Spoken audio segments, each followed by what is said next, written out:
Doutor Rick Renner, Pedras Preciosas do Grego, 20 de junho. Não é a hora de você mandar a sua carne calar a boca? Assim também, vós, considerai-vos mortos para o pecado, mas vivos para Deus em Cristo Jesus. Romanos 6, 11. Se não for controlada, a sua carne tentará dominar você, encarregar-se-á das suas emoções e promover preguiça em sua vida. Ela irá lhe dizer que você fez demais, que você já fez mais do que qualquer outra pessoa, que você não precisa fazer mais do que já fez e que você não é tão valorizado quanto deveria ser. Sua carne irá aconselhá-lo a relaxar, acalmar-se e tirar uma folga. Ela gritará que se alguém merece fazer nada durante algum tempo, esse alguém é você.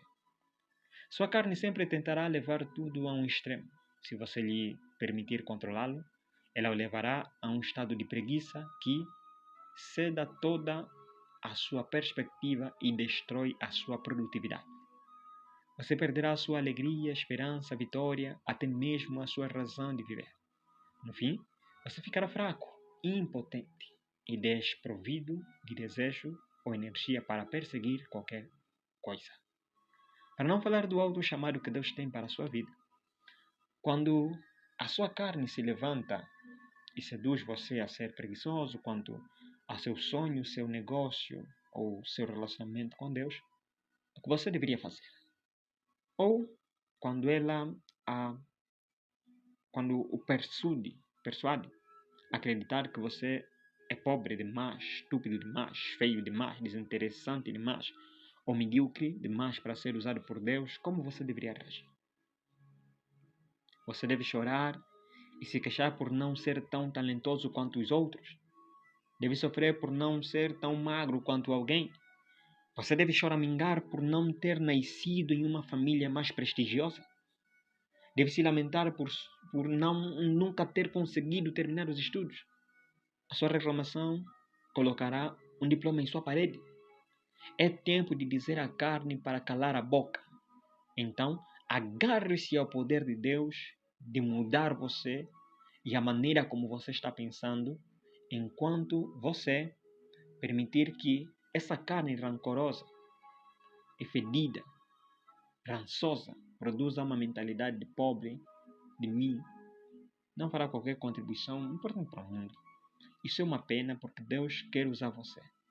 Em vez de deixar a carne guiá-lo, é hora de fazer como o apóstolo Paulo ordenou em Romanos 6,11, ao dizer: assim também vós considerai-vos mortos para o pecado, mas vivos para Deus em Cristo Jesus. A palavra considerai-vos provém da palavra grega sogrizomai, que significa ponderar, pensar, julgar, considerar ou contar algo como feito.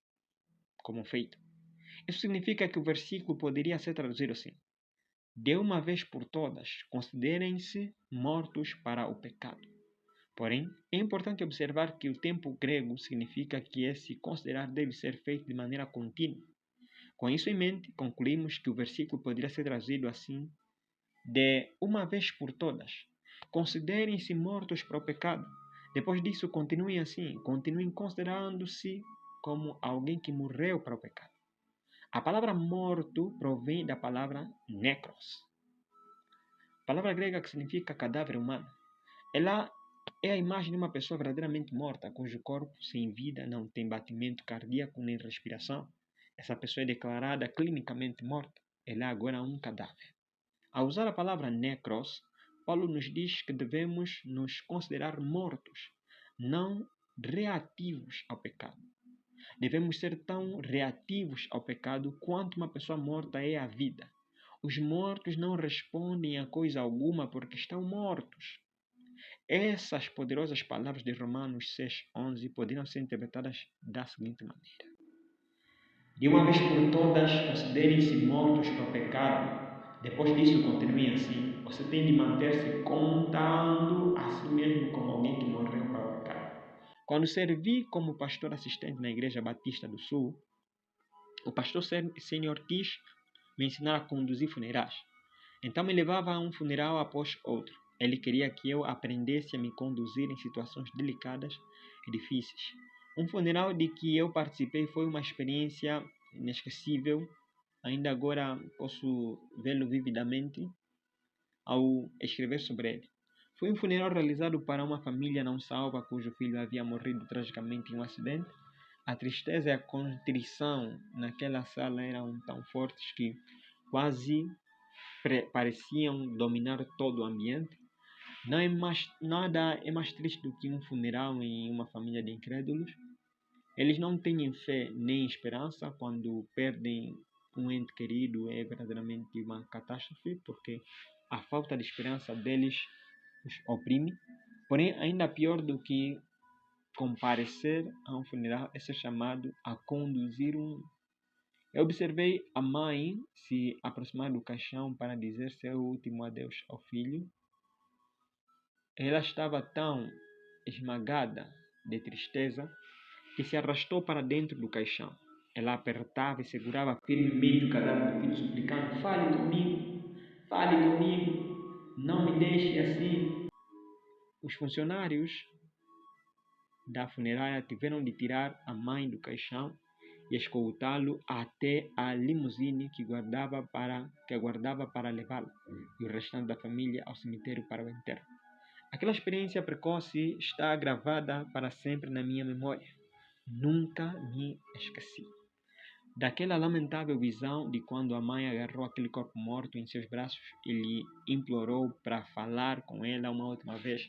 Porém, aquele corpo não falaria com ela. Ele estava morto. O involucro vazio deitado naquele caixão era a sombra falecida, expirada e terminada de um jovem que já havia vivido, mas agora havia desaparecido. Não havia batimento cardíaco, respiração nos pulmões ou pulsação a ser sentida em seus pulsos.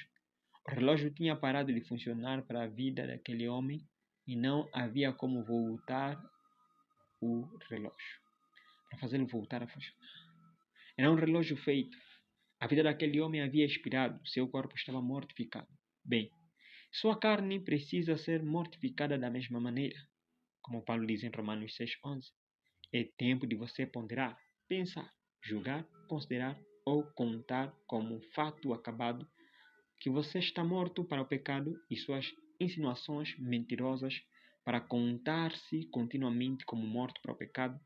Você poderá ter de falar a si mesmo frequentemente e exercer autoridade sobre a sua carne. Mande sua carne calar a boca e lembre-se de que a carne perdeu seu poder na cruz e já não tem o direito de governar e reinar em sua vida. Você não tem de deixar a carne dominar você mais tempo. Você não tem de deixar a sua carne e as suas emoções lhe darem desculpas esfarrapadas. Em vez de focar-se no que você não é capaz de fazer, é tempo de começar a pensar sobre o que poderia fazer quando se render ao Espírito de Deus. Foi por isso que, a seguir, Paulo disse que agora você precisa começar a olhar-se como alguém que é vivo para Deus em Cristo Jesus. O pecado não é seu Senhor. Agora você é servo de Jesus Cristo. Quando seu corpo, sua mente e suas emoções são submetidas a Ele, você deixa de ser escravo de seu corpo e de suas emoções. Em vez disso, seu corpo e suas emoções se tornam seus servos, instrumentos de justiça para ajudá-lo a realizar os sonhos que Deus colocou em seu coração. A única maneira de você e eu realizarmos aquilo que nascemos para fazer é deixar de lado as mentiras do inimigo, dizer a nossa carne preguiçosa e queixosa para manter a boca fechada, assumir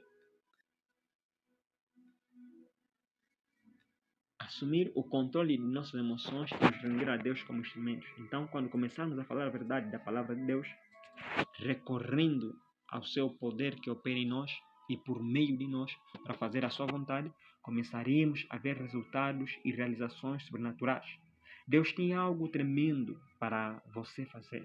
Absolutamente nada pode impedir você de fazer o que Ele colocou em seu coração. Seja seu grau de estudo, posição na sociedade, ação, política ou aparência física, Nenhum desses fatores terá impacto sobre algum daqueles que são chamados por Deus em sua vida. O único fator que impacta a capacidade de Deus de usar você é a sua própria obediência a Ele. Seu coração precisa estar disposto. Você precisa exercer autoridade sobre a carne que o levaria a um caminho preguiçoso. E você precisa render o seu corpo ao Espírito de Deus como um instrumento de justiça. Então, você se encontra no caminho que leva a ser usado por Deus. Minha oração para hoje. Senhor, eu me considero morto para o pecado, não mais vivo eu, mas é Cristo que vive em mim. Foi isso que tu me fizeste para ser. Portanto, te peço que me ajudes a dizer não à minha carne e à tentação. E depois, a ensinar-me a viver para ti. Espírito Santo, dá-me tua força e teu poder, para eu andar no poder da ressurreição de Jesus Cristo. Assim eu oro, em nome de Jesus.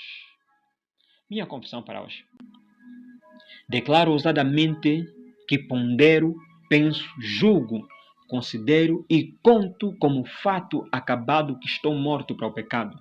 Eu exerço autoridade sobre a carne e eu mando calar a boca e me recuso a lhe dar o direito de governar e reinar em minha vida. Eu estou vivo em Deus por meio de Jesus Cristo.